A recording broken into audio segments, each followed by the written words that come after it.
અભય થઈને નિષ્પક્ષતાથી નિરપેક્ષ રીતે વાસ્તવિકતાનો અરીસો રૂપી સચોટ માહિતી લાવતો સત્યની સાથે અભય ટાઈમ્સ। સુરત સહિત રાજ્યભરમાં શાળા પ્રવેશોત્સવ અને કન્યા કેળવણી મહોત્સવનું આયોજન કરાયું છે। ત્યારે સુરતમાં ગૃહ રાજ્યમંત્રીએ નગર પ્રાથમિક સમિતિની શાળામાં બાળકોને પ્રવેશ કરાવ્યો હતો।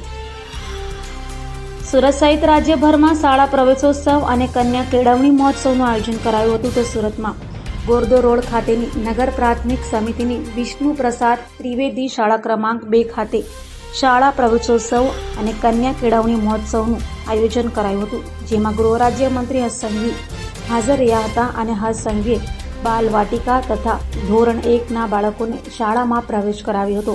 નાના બાળકોને પગમાં કંકુ ટીકા કરી શાળા પ્રવેશોત્સવ ઉજવાયો હતો। તો બાળકોને અભ્યાસ કીટ આપ્યા બાદ બાળકો પોતાના વાલીઓને ટ્રાફિકના નિયમોનું પાલન કરાવે અને બાળકો વાલીઓને હેલ્મેટ પહેરાવવા જીદ કરે તે માટે શપથ પણ લેવડાવ્યા હતા।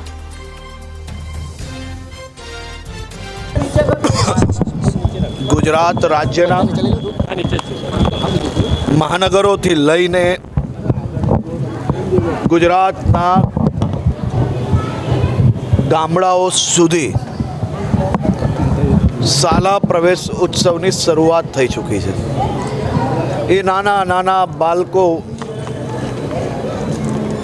જે પાપા પગલી ચાલીને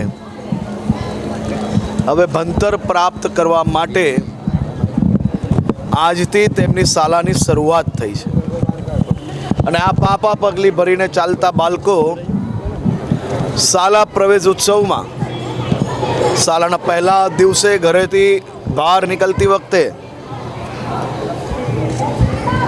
એ માસૂમ આંખોમાં ક્યાંક ને ક્યાંક આંસુ નજરે આવતા હોય છે, પણ આદરણીય પ્રધાનમંત્રી શ્રી નરેન્દ્રભાઈ મોદીજીના આ શાળા પ્રવેશ ઉત્સવ કાર્યક્રમ થકી આ બાળકોના ચહેરા ઉપર જે સ્મિત નજરે પડે છે, આ ભાગ્યે જ કદાચ દેશની મોંઘામાં મોંઘી સ્કૂલમાં બી પ્રથમ દિવસે બાળકોના ચહેરાઓ ઉપર આ પ્રકારની સ્મિત નજરે આવતી હશે।